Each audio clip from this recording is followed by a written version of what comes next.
What MVP does when he's faced with somebody even a little bit on his level or even shittier is he freezes. He freezes up. He's frozen like Mitch McConnell.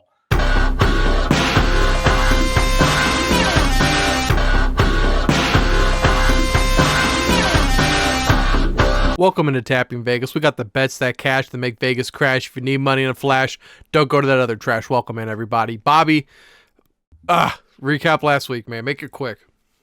Minus 6 units last card, plus 3.9 on the year, plus 37.4 of all time. Yes, sir. Make it that as fast as we possibly can. Personally, I wanted to say, and you're not going to get this from anywhere else. I am not happy with how my premium picks went.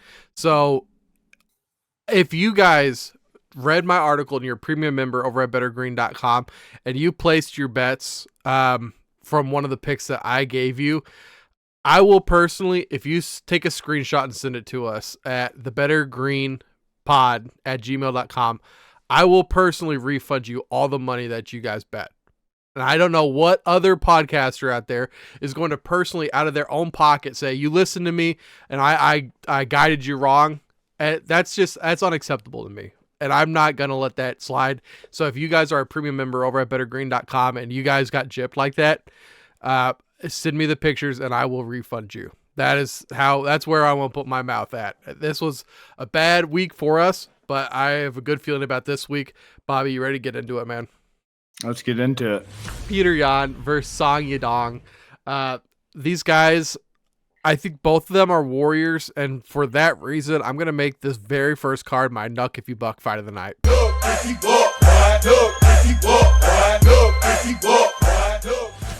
God dang, starting it off early. Started off early, man. I forgot last week, so I had to get it in this week. Both, I think they have great striking. I do think Yadong has some low volume. I see his fight style a lot like what we saw with Brandon Moreno in that UFC Mexico card. He's going to swing, and he's going to swing hard, but he's not going to swing a lot, where I think Jan's going to have him in that category. A lot of his fights, I think they end in counters, Yan. He's just really good at that. Both of them are very accurate strikers. Yan, his grappling's better, I think, than Song Yadong. I don't know how great it is, but obviously this guy was a champion at one point, so he's pretty darn decent.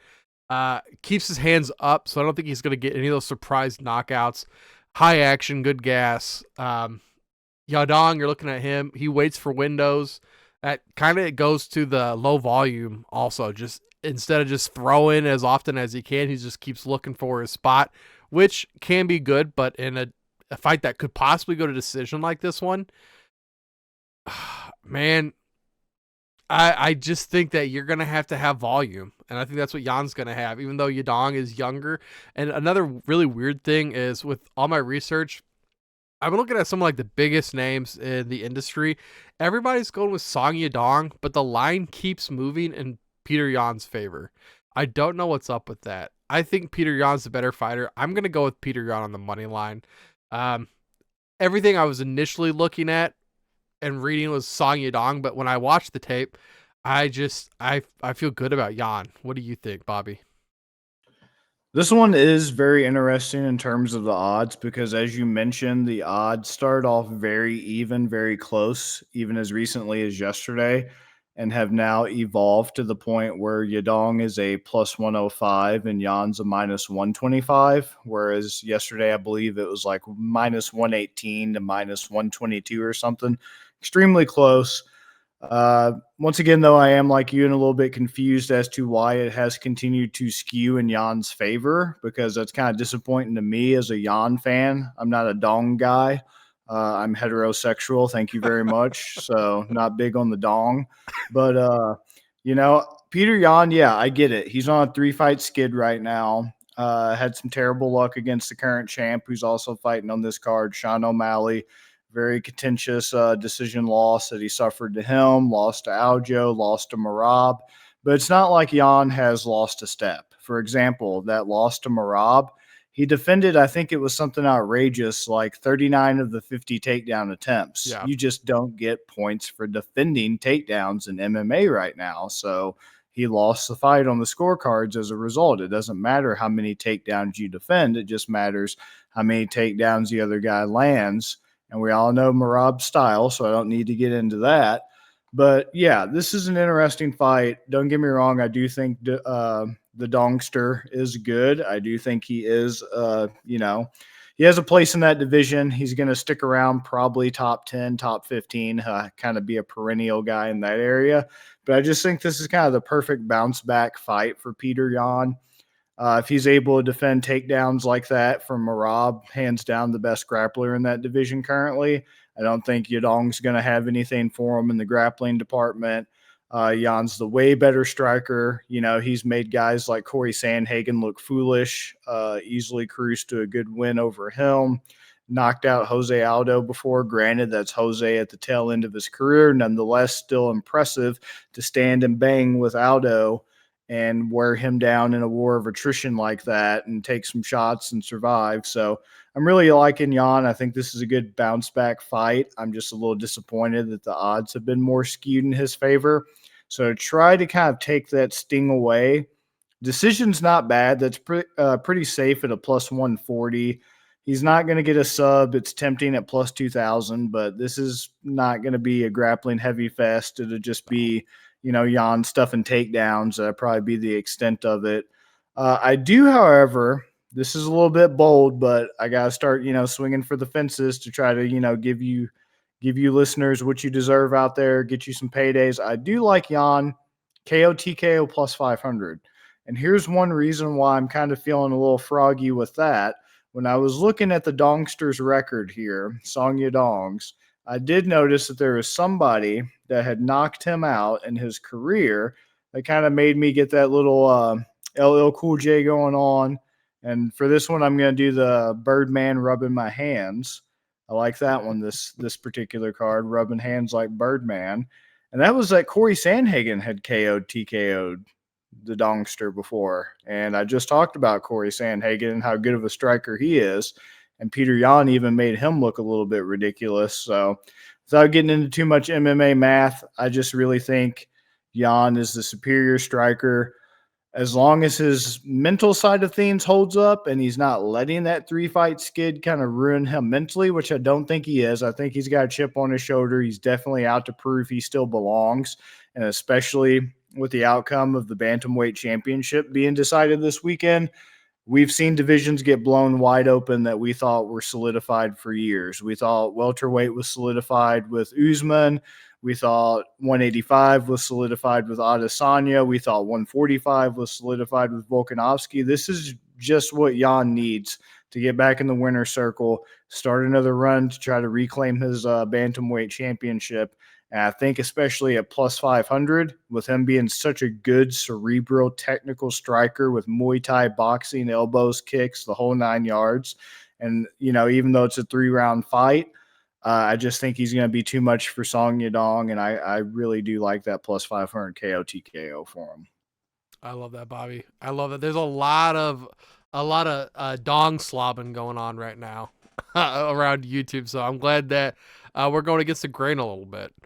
This 100%, man. This next fight, though, is one of your favorite guys, so I'm going to let you take this one. This one is very tough because this is Gilbert Burns versus Jack Della Maddalena. Speaking of knob slobbing, I'm an unapologetic Jack Della Maddalena fan club president. I really enjoy the guy.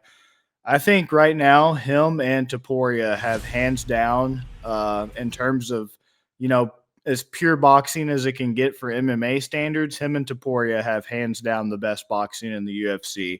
I know a lot of people like to glaze Max Holloway for it. And don't get me wrong, Max Holloway is a good striker, but this isn't Krispy Kreme, and he incorporates a lot of kicks and a lot of elbows and other things into his striking. But just from a pure punches, counter punching, head movement, traditional boxing style incorporated as a heavy and integral part of their game, it's Topuria and Jack Della Maddalena leading the charge for me right now in terms of just the beauty of that good, clean, crisp boxing. And it's just really masterful to see Jack's body shots. One big problem with MMA is guys headhunt so much, and if they can't get the knockout from head damage and everything, they get discouraged and they just hyper fixate on continuing to do it. Jack will mix it up. He'll throw to the body, simultaneous to the head, just beautiful combinations, up high, down low, keeping you guessing, keeping you on your toes, always wondering what's going to happen next. Very crisp, efficient, technical boxing. Like, I'm almost pitching a tent right now, just thinking about it and just talking about it. It really is that great, and it's that good to me. And if you don't like it, well, then sorry. But here's my problems. We've talked about the good. Let's talk about the bad. Gilbert Burns isn't the striker that Jack Della Maddalena is. I don't think very many of us with a IQ above room temperature could disagree with that. He's not the striker that Jack is. But what he is he's hands down a 4-time world jiu-jitsu champion, black belt. And I don't mean black belt as in he got it in the mail because he paid for it. Legitimate black belt in Brazilian jiu-jitsu with the credentials and the experience and the sub wins in the UFC to back it up. And that is hands down what makes my tent turn into a scared turtle. Let's just say that. Because something that is very troubling that I have noticed Jack Della Maddalena, funny enough, doing in his last few fights leading up to this is he's gotten really bold with doing the another guy that we'll come to later on this card, doing the Dustin Poirier jump for a guillotine. And it's a very low effort, low percentage of actually landing and winning move that has a high rate of failure. And if you do fail, leaves you very vulnerable and on your back. And as we previously discussed, you do not get points in MMA right now for being on your back and defending. You don't get points for attempting subs off your back. You're losing. The whole time you're on your back, you are actively losing just in control time. And that's not where you want to be against Gilbert Burns. And he's done it against Basil Hafitz. I want to say he possibly did it against Kevin Holland. And there's another fight recently where he's just been doing the jumping guillotine. And I don't know whether that's just because he knew he wasn't in danger with those guys and they're grappling, and he felt confident enough to just do it just for, shits and giggles. I'm really hoping, and I don't think he's that naive to think that it will work against Burns. So I've got to believe that he's been preparing in this camp to not do that and to not make that a clear part of his game. But I am still concerned because Gilbert Burns is also one of those BJJ practitioners that will try to take you down. We've talked about this on the show at length in various episodes about BJJ practitioners that just butt scoot, just lazy, half-ass guard pull techniques, all that. That's not Gilbert Burns. If he can't get a sub, he's more than content to wrestle with you and stall up against the cage until he eventually gets a double leg against the cage or a single leg against the cage and does get you down, and he will just doggedly pursue it until it happens. So that definitely gives me a lot of pause for Jack, because if he's going to be spending that much time up against the cage, he's going to be losing. Once again, even if Gilbert doesn't get the takedown, which he is good at getting the takedown, Stephen Thompson has really good takedown defense, and people were actively booing, but I mean, there was nothing Steven could do to stop Gilbert Burns from holding him against the fence, and he had to work for the takedown, but eventually he got it. And in the eyes of the judges, that's all that matters, is now Gilbert's winning. So I'm very afraid if Jack gets put in that position that he's just going to be completely neutralized and he won't be able to use that boxing. What gives me hope, and here's where I'm swinging for the fences again, and I'm going against the grain, but you don't come to this show for safe picks. You don't come to this show for your minty bets. You come to this show for some mushroom stamps on your head and some fire in your belly to get you pumped up and motivated for a juice to the tits card stacked top to bottom. So one time I got high off some marijuana, and I watched Jack Della Maddalena's entire fight catalog from his time in regional promotions up until the UFC. And one thing I noticed in my moment of epiphany while watching this was that Jack Della Maddalena was about to be double legged to death by this guy, and he rode through into like a Kimura attempt and reversed it on the guy.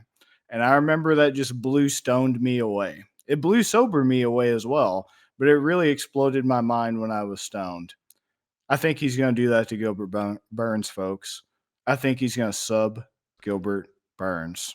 And I'm not high right now, but he's going to do it. I'm glad you added that. There might be some people in the comments that were wondering. All right, I'm taking it a little bit too far with the sub, but seriously, in all seriousness, I can't commit to that even at plus 2,000. But I don't really like plus 150 at KO, TKO, DQ because Gilbert Burns is tough. But what I will say is this. I do like decision at plus 300 for Jack Della Maddalena. I'm hoping that he is able to improve upon that takedown defense because it's not something that we have seen challenged in such a great way, and especially in a way by somebody with the credentials that Gilbert Burns has. So, in light of that, I'm just taking a risk here, and it's also due in part to the fact I picked against Taporia, another guy I was really high on and got burned for it. So I'm hoping that by riding with my boy, I'm satisfying both my heart and my mind here. And Jack's been the one to put himself in grappling situations so far. But once again, he hasn't been tested by somebody's grappling. So I'm curious to see what he looks like when he's not initiating it and he's defending it. I'm hoping that his defense holds up. And I think him by decision at plus 300 is pretty safe to offset the minus 166 that he currently is. And it really is tough. It is extremely tough. And I really also like the odds for Gilbert Burns because it is entirely possible he gets a sub at plus 350 and he's already got a decent money line. And it's the closest fight on the card for me, hands down. Closest fight, hands down. But I'm just going to go with Jack at the plus 300 for decision. I think even though his striking is so vastly superior, he does have power. He does have precision, timing.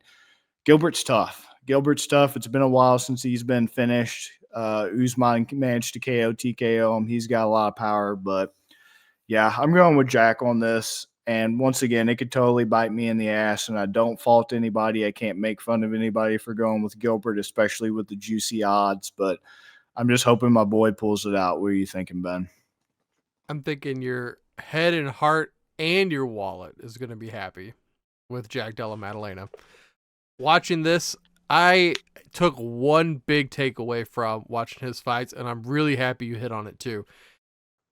Bobby, you could KO TKO somebody without punching them in the head. You knew that. Exactly. Yeah. You can drop these dudes with these shots, and that's exactly what we've seen him do. And that is a very underutilized part in MMA, which I don't think a lot of guys are trained for. Gilbert Burns obviously is going to train more for it because of who he's going up against, but it's not going to be one of the things that these guys have that muscle memory that is just natural to them.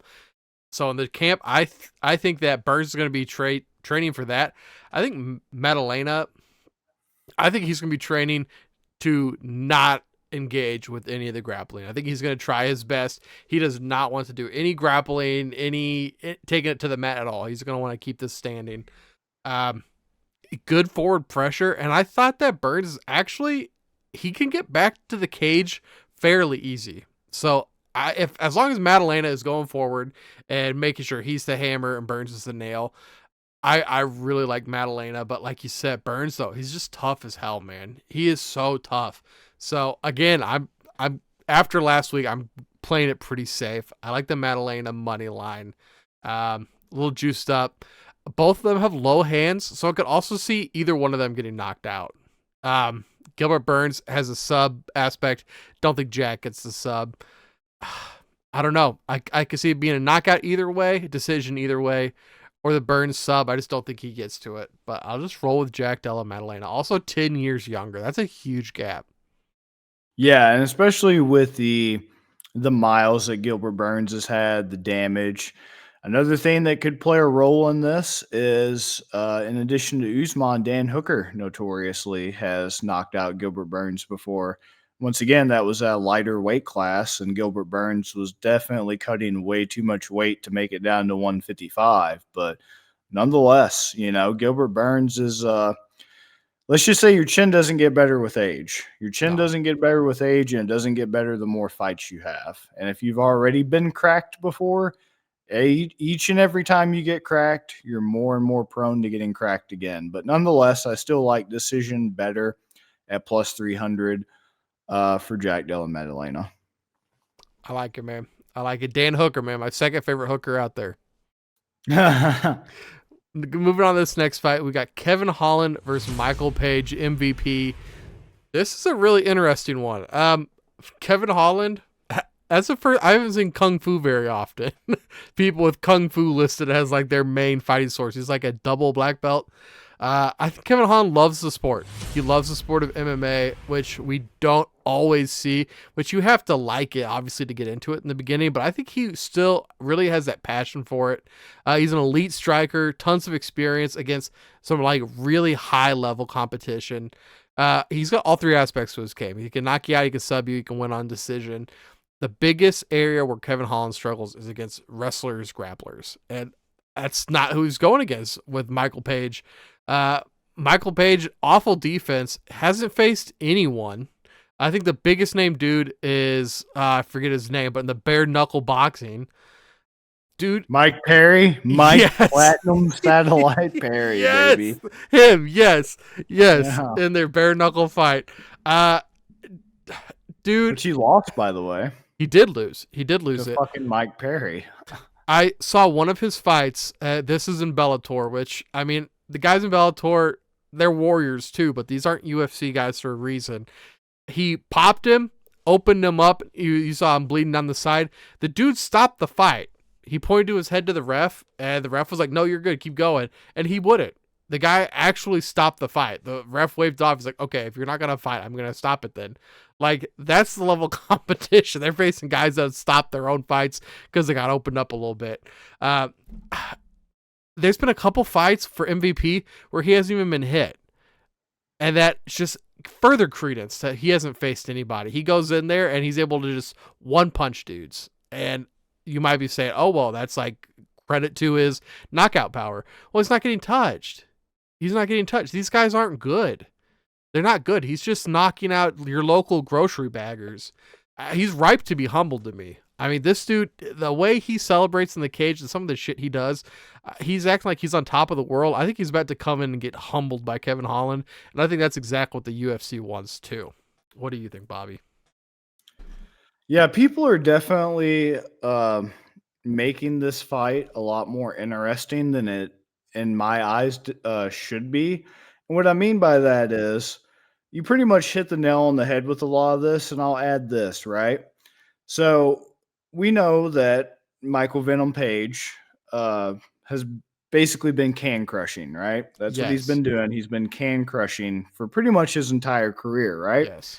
So Bellator has intentionally built his career upon him crushing cans.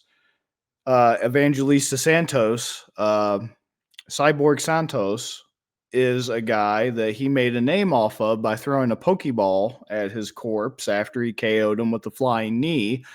And the dude was like 46 when he fought Michael Venom Page. I'm going to refer to him as MVP from now on. And it's like you KO'd a 46-year-old at the twilight of his career and celebrated by throwing a Pokeball at him and dented his skull with your knee. Like, you know, it's like the guy picking on the JV football team or whatever, and he's varsity. It's just like, okay, man, you know, you beat the shit out of some kids. Congratulations. What do you want? Right. So it's interesting because, you know, unlike most can crushers, we also have seen him when he's been put against actual competition. What's happened when he's been put against actual competition, you ask? What you would think would happen to a can crusher, and he's spectacularly failed or been boring as hell. The first fight I watched of Michael Venom Page's, and the first and last time I bought Bellator, my subscription was grand opening, grand closing, one night only, was his fight against Paul Daly. People were walking out of that fucking atrocious fight.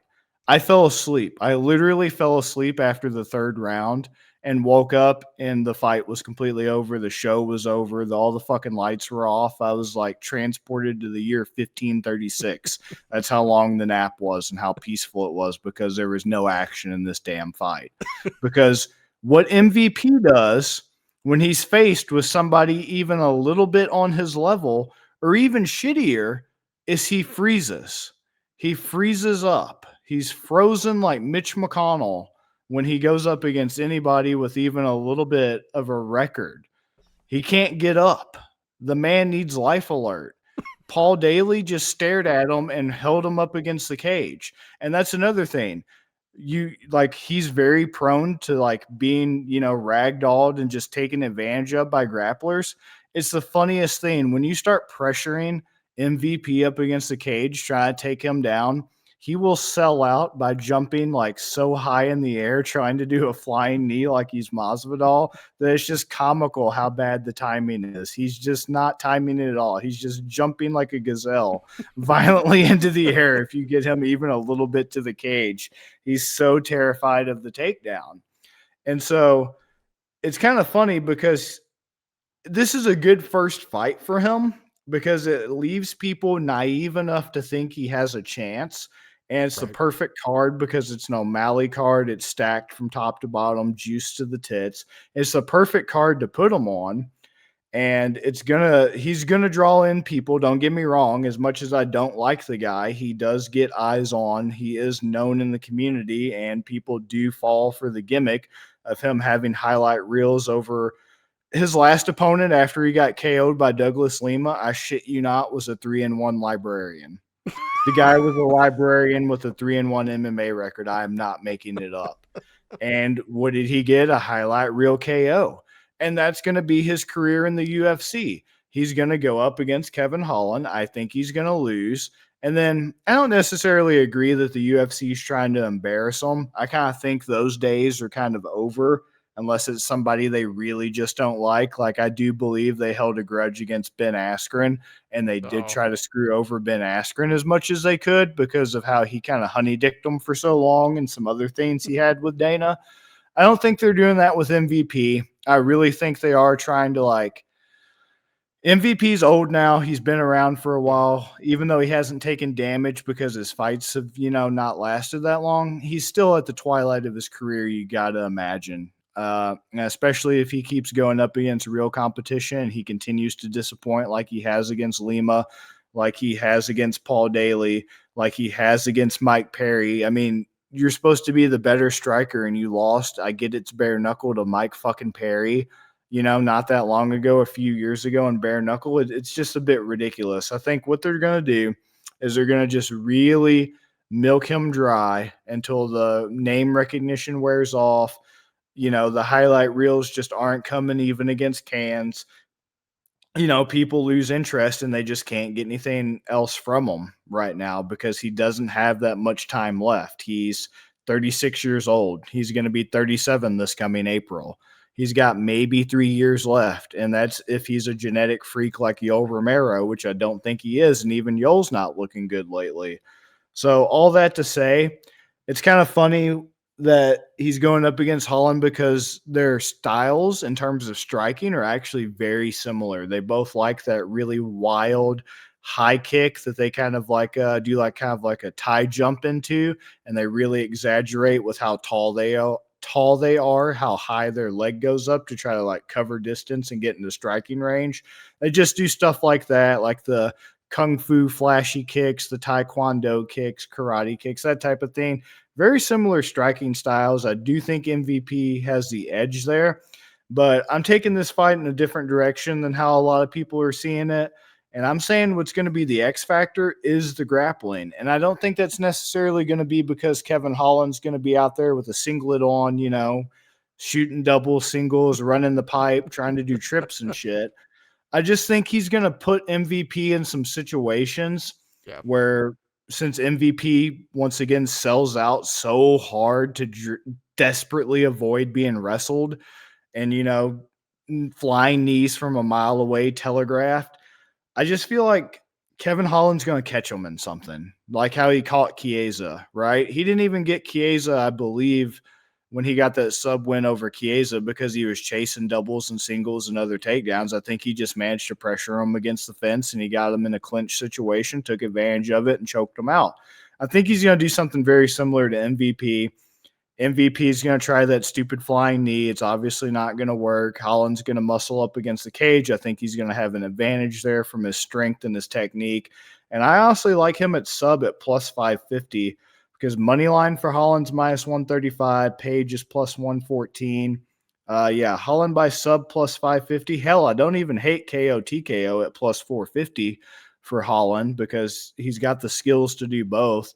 And when Douglas Lima KO'd MVP, that was at the twilight of Douglas Lima's career. And the biggest factor in this is even if MVP is trying to pressure him like he normally does and where he finds most of his success being the hammer and going forward on guys, he still got knocked out by Lima when Lima was going backwards in his Tyron Woodley stage of his career where he just goes to the fence, back, double hand to death, over with. So even if he's doing that to Holland, Holland could catch him even being backed up. Holland has pretty decent power, long arms. I think I could see that either, but I just like plus 550 sub better. Hell, you even get pretty good money on decision by plus 200. So really you can't go wrong with either method right now to offset the money line.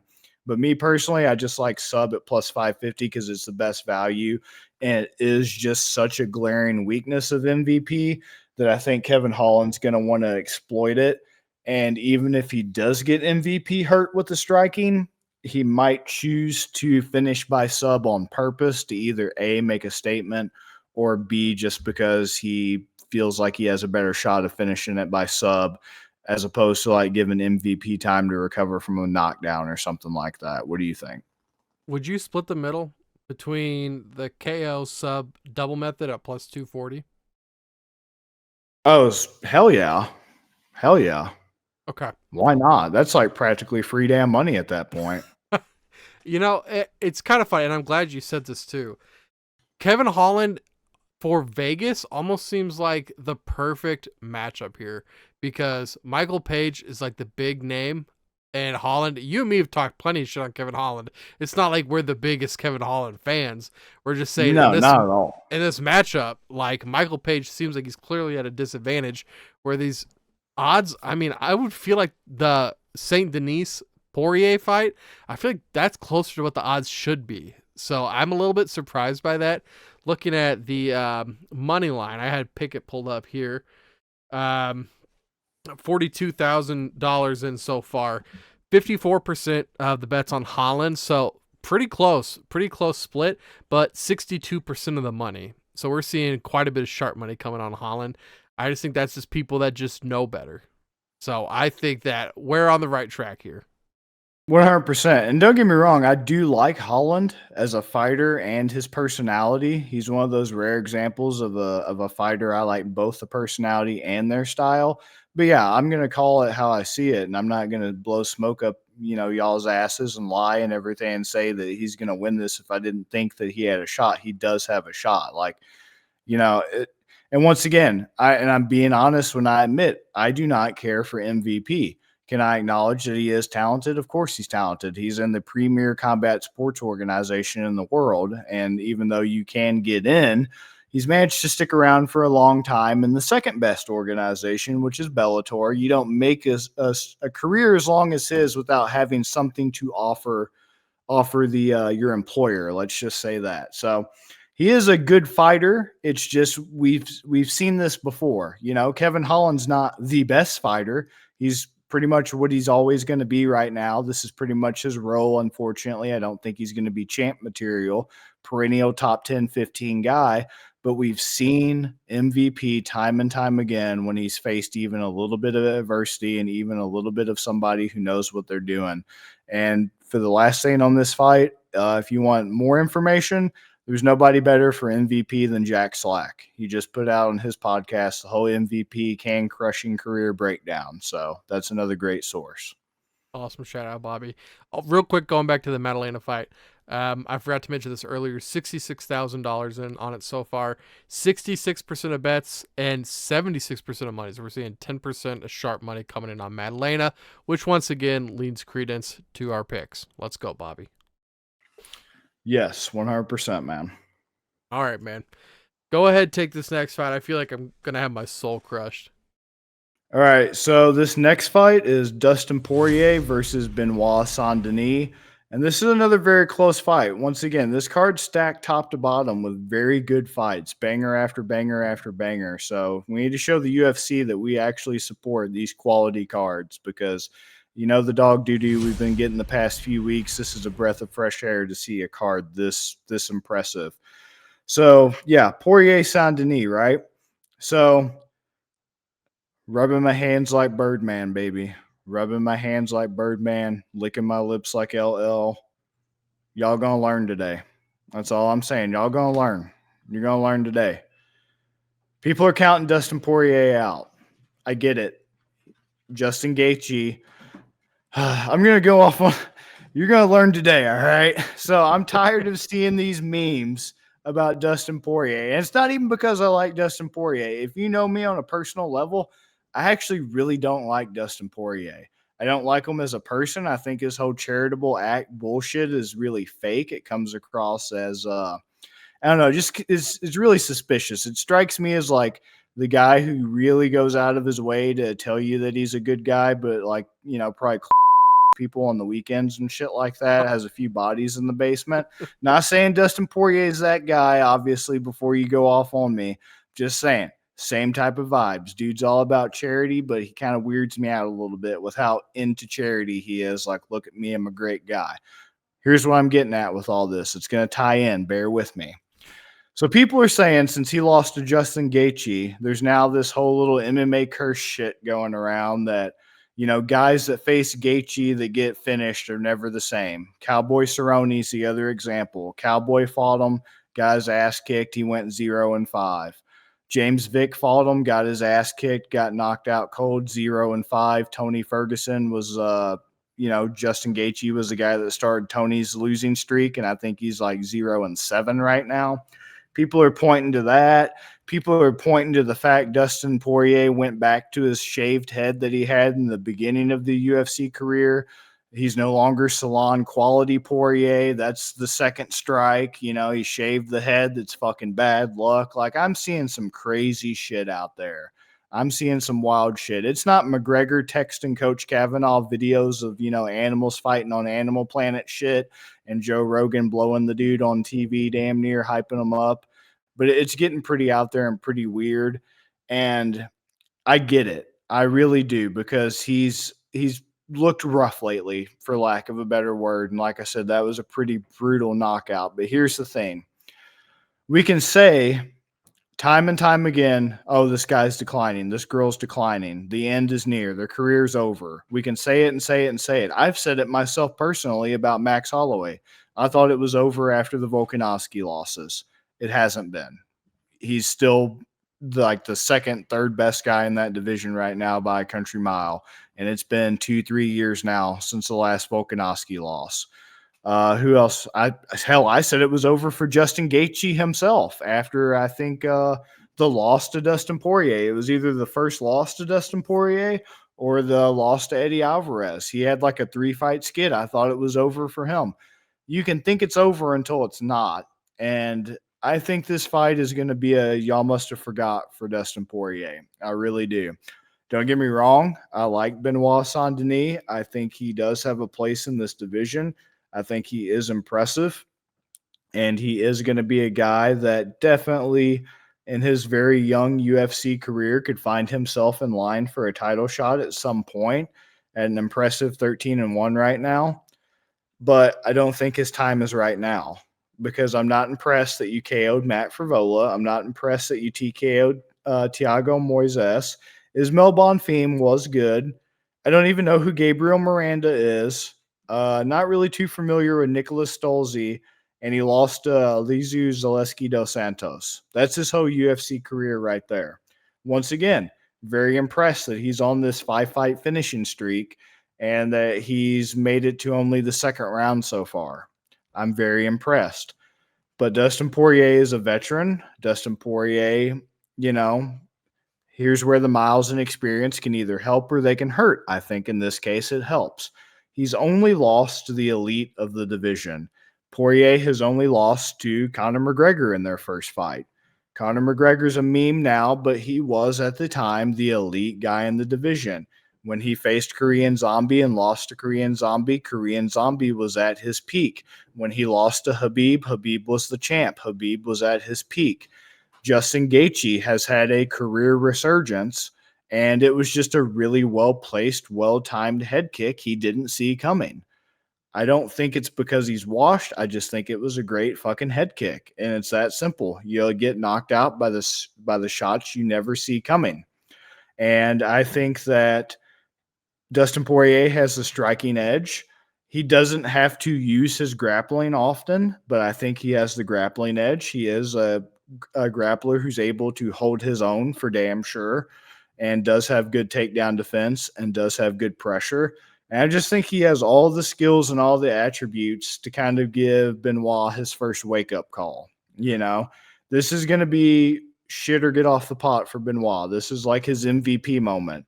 Is he, after he's finally facing real competition, is he going to rise to the occasion or is he going to freeze up? MVP freezes up. What's Benoit Saint Denis going to do? We're going to find out. But I love how people are doubting Poirier on this because this is what I feast on. This is what I look at. This is what I like to see, that Poirier is a plus 170. And as the odds have continued each and every day, he's continued to get, worse and worse as an underdog. Like his odds just keep hitting plus, plus, plus, plus, plus. And I love to see it. And I love to see that even him by fucking decision is plus 700. I don't think he'll get a sub. Sub is tempting because he is a competent grappler. He is able to hold his own, but I'm not crazy about sub, even though it's plus 1,000. And KO TKO is a plus 350. Personally, I'm going to go decision, actually. I think Benoit is tough, and Poirier is a good striker, but he's not really too powerful. He usually has like a volume type of accumulation that leads to the knockout more so than one punch puts you on your ass power. So that would be my second one that I would choose would be the KO. So let me go back and look at Poirier's record right now to see. So he's got rear naked over Michael Chandler, TKO'd McGregor, TKO'd Eddie Alvarez, Gaethje. Damn. You know what? After seeing that, I actually kind of like Poirier. I don't know. It's tough. It's good odds just on the money line itself at plus 170. KO TKO plus 350 or decision at plus 700. Either way you look at it, between those is money right there. So it's tough. I just wouldn't go sub. Because even if Benoit tries to grapple, I think it's going to be more Poirier implementing takedown defense, shrugging off the attempts, circling off the cage, getting back to the middle, keeping his distance, that type of thing, more so than, actually having to try to hold guard, pass guard, whatever. Don't think that's going to play much of a role. So I don't know. It's tough for me between decision, KO, TKO, but I'll go decision. I'll go decision because I do think Benoit's tough and it does have the best odds at plus 700. Money line itself plus 170 though, nothing to sneeze at. What do you think, Ben? Yeah. You see, I don't know if I'm just still damaged from a couple cards back or what, but it's like you never like to see your hero's downfall. Like that Henry Cejudo fight killed me, man. Like I really thought he was gonna get it done. I really did. Oh, I know, man. It feels like it starts to feel like there's a passing of the guard. I don't disagree with anything you said at all. I think Poirier is the better striker. I think he is the better grappler. Benoit Saint Denis or Benoit Saint Penis, low hands. He gets sloppy, but he gets like dangerous when he gets sloppy. Kick heavy. He could eat some huge hits, which is good. It means he's still got his chin on him, but at the same time, it's like, ooh, that chin can only hold up for so long. You keep eating so many, you're gonna get full pretty quick. French Special Forces dude. So this guy, like, he's a killer. Poirier, he can win in all three aspects. He's so accurate. He's so smart. The thing that turned me, I had Poirier too until I watched one of his pressers, and he kept using this word over and over and over again. And like you said, like the retirement talk and stuff, that that didn't concern me too much. But he kept using the word reassess, and I didn't like hear that because when you hear reassess, you think like, okay, so this happened, so like now I need to rethink how we're gonna go forward. He didn't say when we get done with the fight, we're gonna go in and we'll see our next step. Like that's fine. But he kept using reassess over and over again. Like he probably said it 6 times in this 12-minute presser that I watched, and I just hated hearing that because I'm worried that he's just in his head, and that's what I'm worried about in this fight. Is that Poirier just he goes into this with a big paycheck. He's like that it's going to be super promoted that it's like in his home turf, just because it's near him. I don't know, man.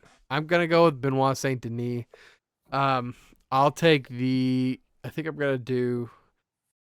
If this goes to a decision, it's Poirier. There's no way around it. Saint Denis. I'll take the KO sub, which is at -150. I would love to be wrong. I would love to be wrong about this one, but I just feel like we're at that point now. We're gonna start seeing these guys switch over. I'll offer you 3 quick things before we move on right fast. Okay. First Please. one is I like Cejudo also, but man, he was washed. He had been washed for a while. I don't think Poirier's washed just yet. Second one was the presser right after a loss. Do you remember It was this one. Is this the 299?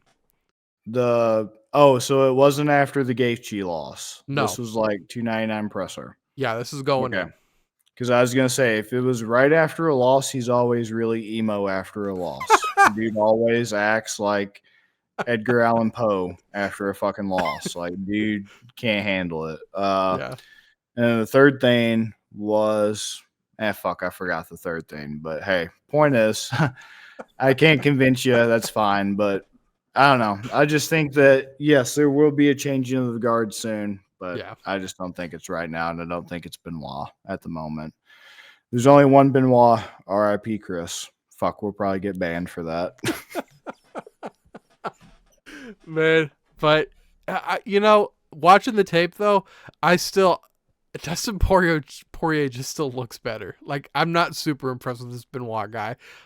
Like I said, he's a killer, and I think he really is, and I think he's got some good aspects to him. I just don't think he's at the level of Dustin yet. It's just all mental for me. And this is gonna be a big learning one. Either I'm right or I'm just fucking wrong. And I'm gonna learn one way or the other. The third one was the press conference that was today. He looked pretty damn motivated in the face-off. He looked pretty angry in the face-off. Looked pretty confident. We'll see, man. Wanted to just really make that eye contact. I know face-offs are armchair psychoanalysis, and Fedor never really even made eye contact with any of his opponents, and look how well that worked out for most of them. But just saying, just throwing it out there. You're right. You're right. I hope you're right, Bobby. I hope you take this one. And are you sure you want to go decision? You don't want to take the money line with Poirier to be safe? Yeah,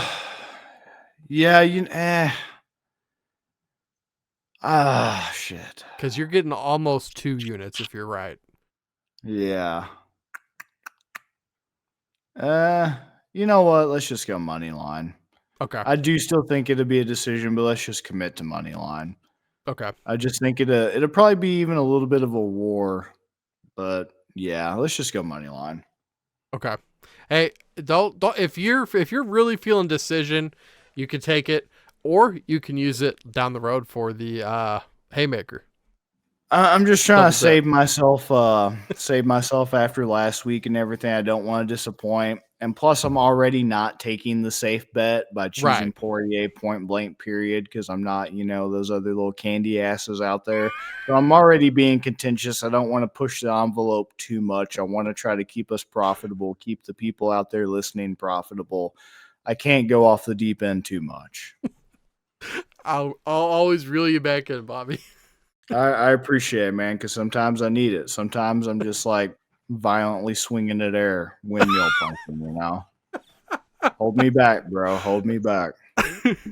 Let's get into this main event. We've got Sean O'Malley versus Marlon Vera. The battle of Cheeto versus Takashi 6'8". Marlon Vera, dude, he's got low volume, sloppy strike defense when he gets gassed, but at least for Marlon Vera, he rarely gets gassed. Fast strikes, twitchy, man. Holy hell, this dude's twitchy. He's got great range, wants to stand and bang. It doesn't offer much in the sub game. So that is going to be where Marlon Vera has the advantage. He's got a personal vendetta in this fight. He already lost to Cheeto, so I think coming in, I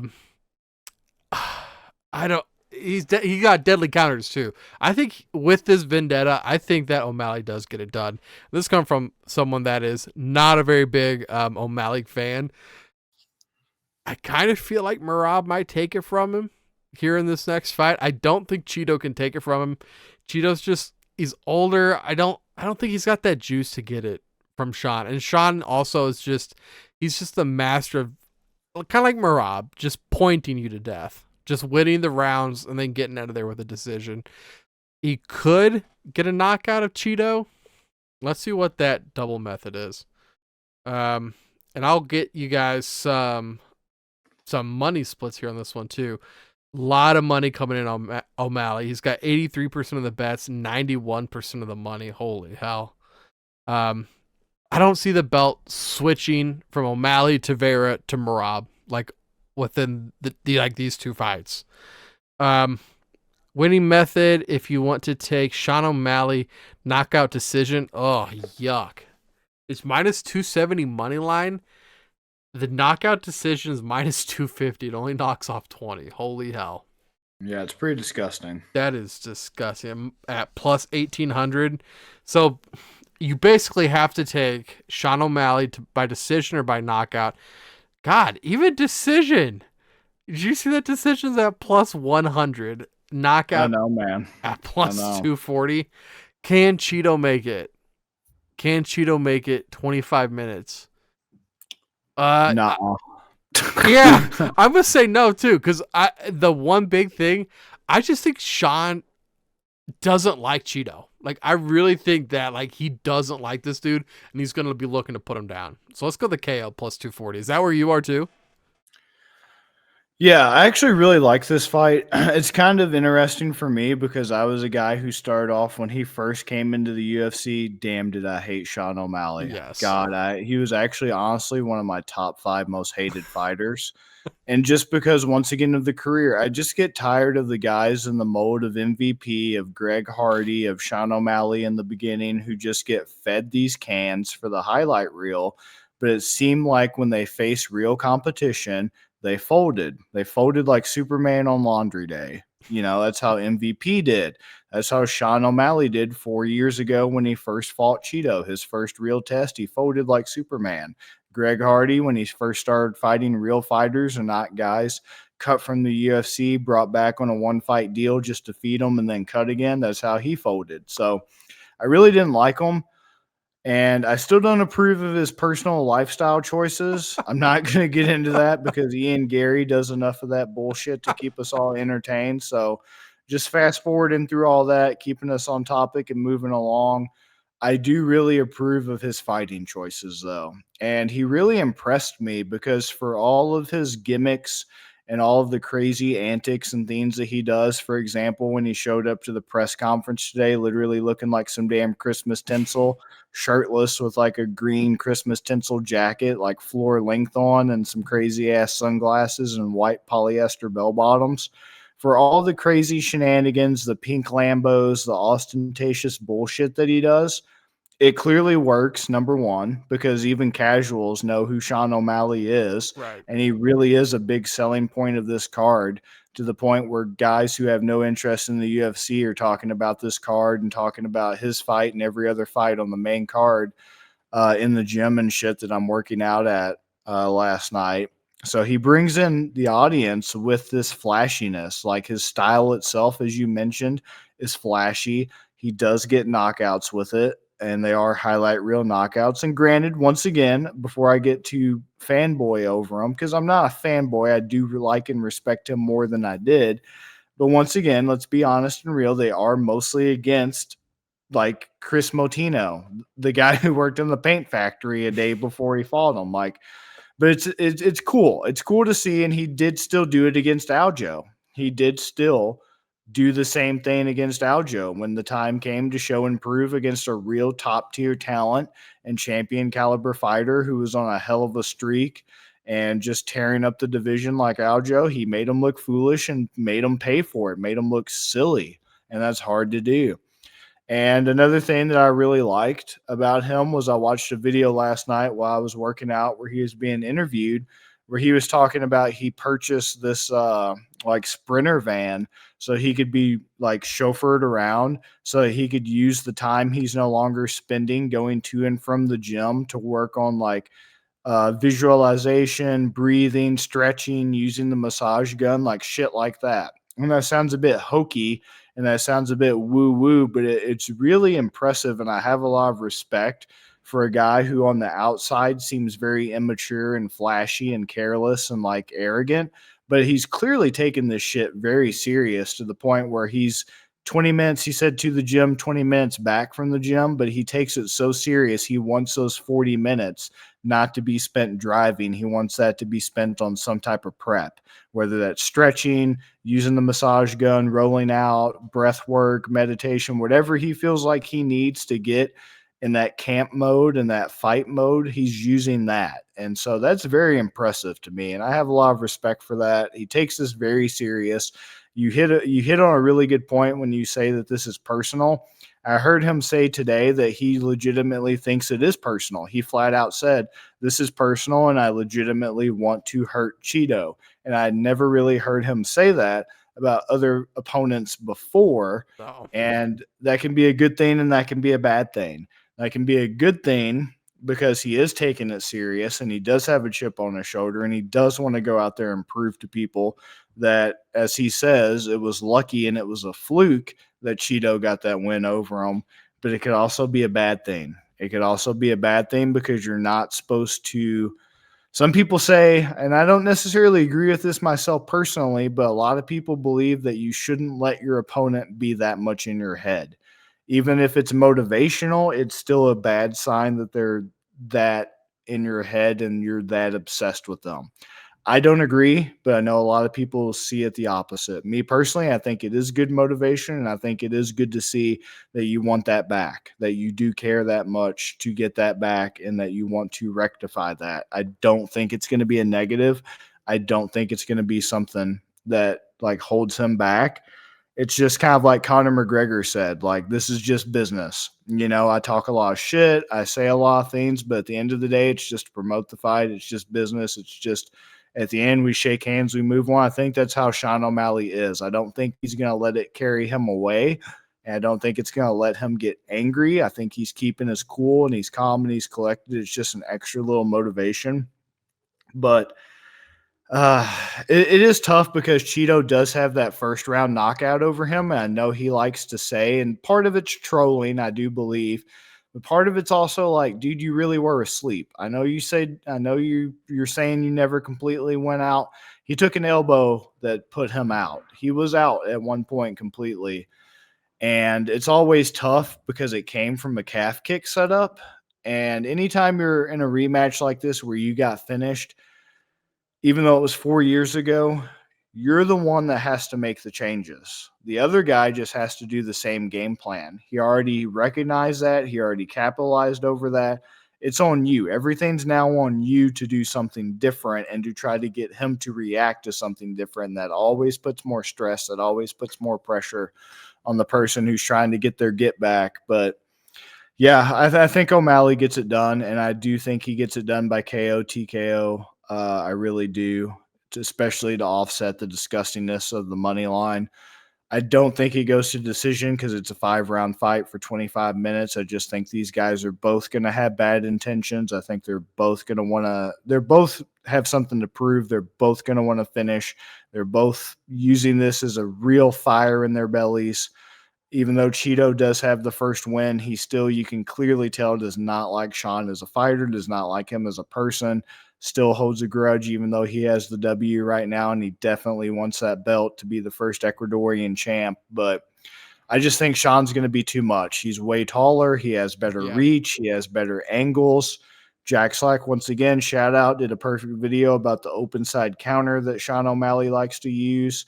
He just finds everything he can to get to that open side counter. And that's the beautiful part of his game, is that people will criticize it for being a one-trick pony, but that's pure MMA in a nutshell, in its perfect, simplest form. Is what are you good at? How do you amplify that? How do you make it stronger? And how do you take away the other person's strengths and amplify their weaknesses? And Sean just incorporates everything around opening up that open side counter shot. That's how he knocked out Aljo. That's how he's knocked out Eddie Wineland. So many other people on his resume. And I think if he wants it bad enough, he can find it against Cheeto, because he constantly switches stances. So Orthodox versus Southpaw, I don't even know off the top of my head what Cheeto normally fights out of, but it's going to be negated by O'Malley constantly stance shifting. He's going to constantly find openings. So whatever Cheeto's doing in his stance, O'Malley's not going to be affected by it. He's as comfortable in Southpaw as he is in Orthodox, and he'll find an opening somewhere. That's what makes him such a sniper, so precise, and he gets it done, I believe. That counter he had against Aljo was elite, man. I mean, he sat him down with zero hesitation. He punched through his head.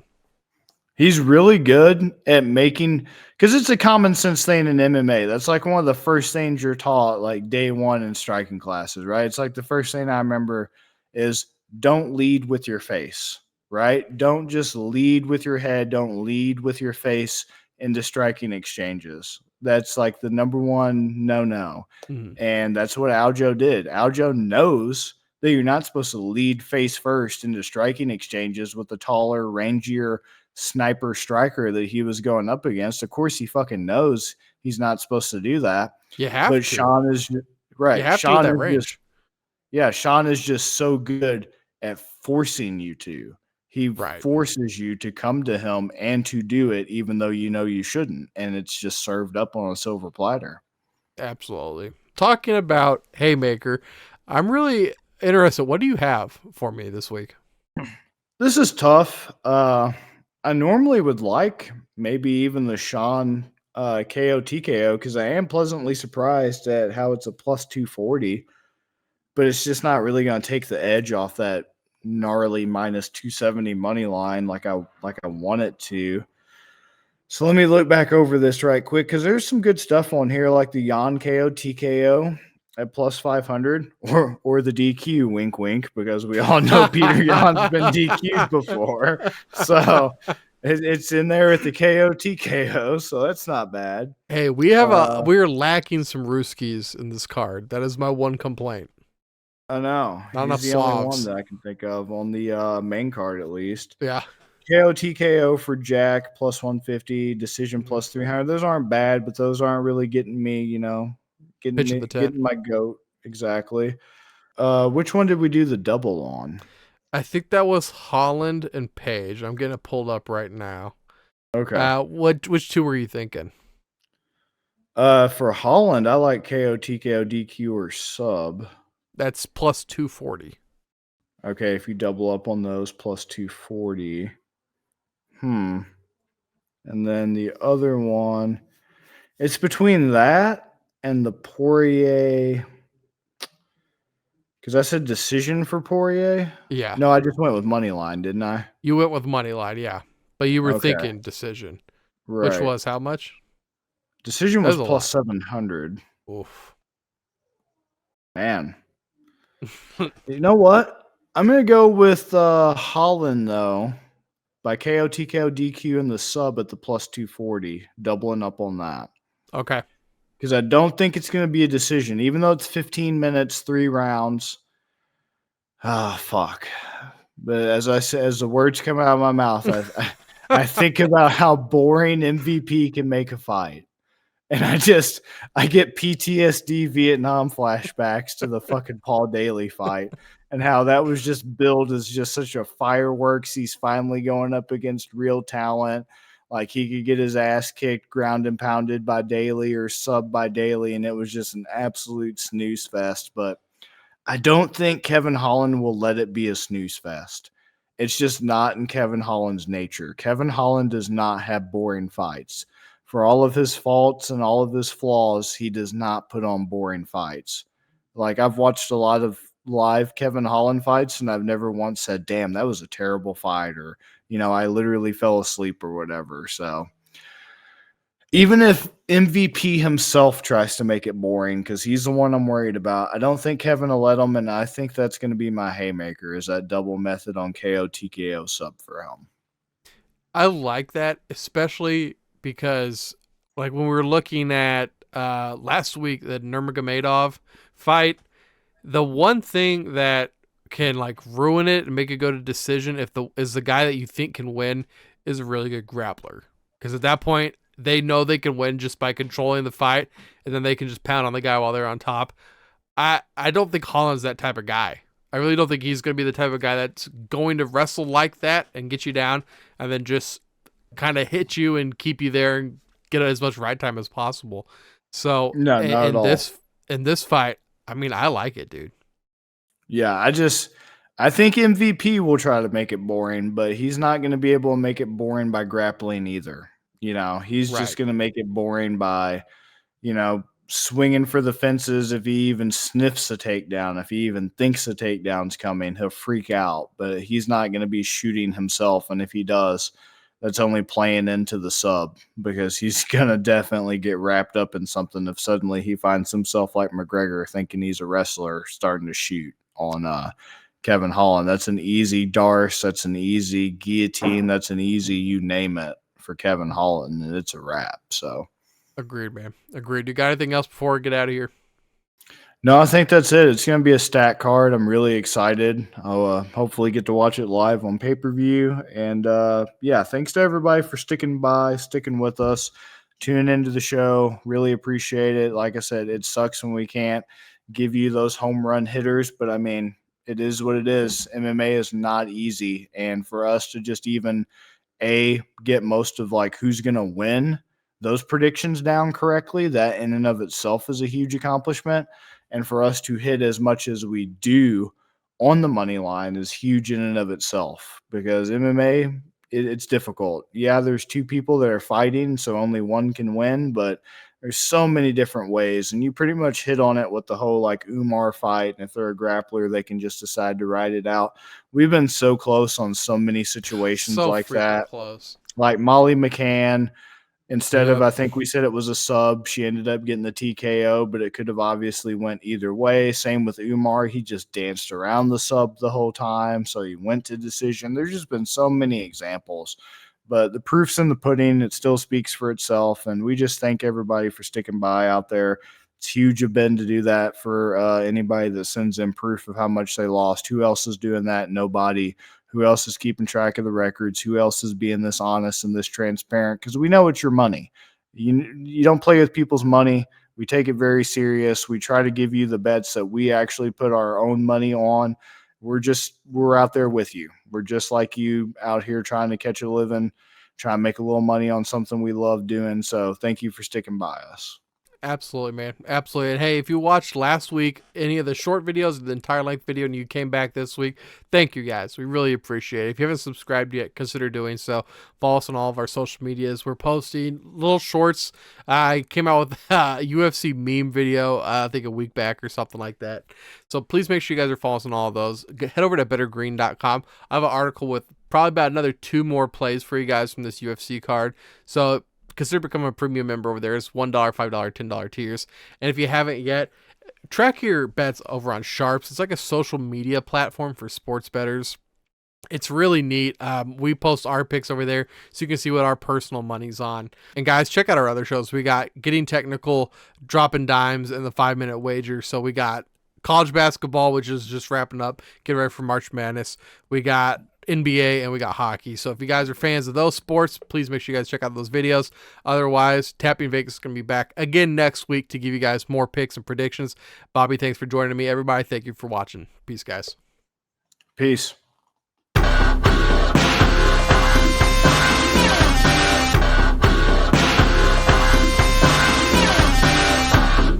You better start listening to the Better in Green podcast.